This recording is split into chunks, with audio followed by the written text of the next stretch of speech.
מהו ויטמין C ומהי חשיבותו לגוף האדם? סופר חשוב.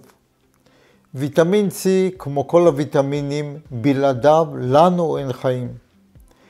ויטמין C לא נוצר אצל אוגרים, אצל כמה סוגים בודדים של ציפורים, דגים, קופים וגם אנחנו. משום מה, יש לנו את האנזימים לייצור הוויטמין C בגוף, אבל אלוהים החליט שהאנזים האחרון הוא סוגר אותו בחלק הגנטי, בכרומוזומים, ולכן אנחנו לא מייצרים ויטמין C. אנחנו מקבלים את כל הוויטמין C שמאפשר לנו לחיות, ירקות, פירות, ירקות, פירות, נבטים.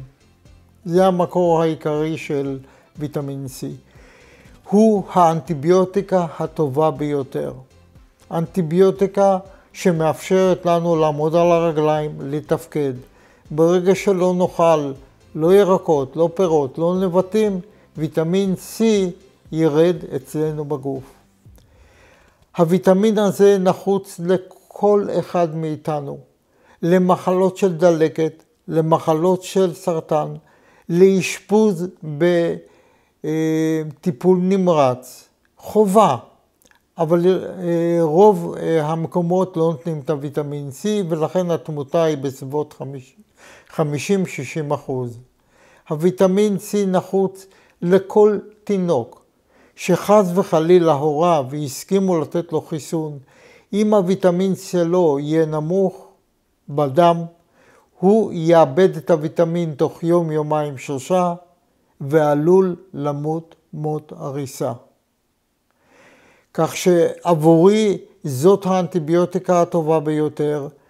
אני לעולם לא מתחיל בתהליכים דלקתיים, גם אצל חולים בטיפול נמרץ וגם במחלקות פנימיות.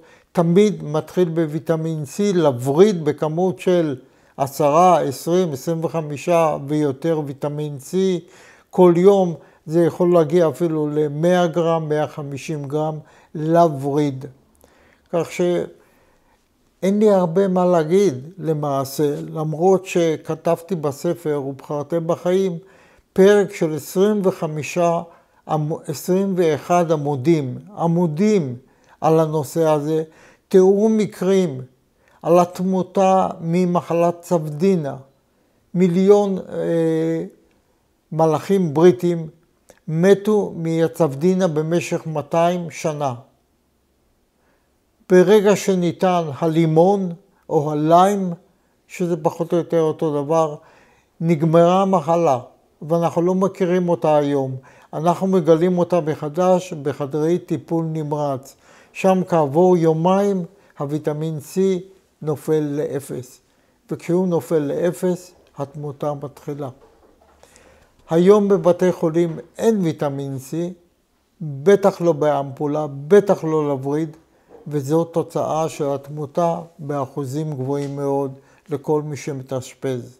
אני מקווה שהדבר הזה ישתנה, שהרפואה תקלוט שיש לה ביד ויטמין נהדר.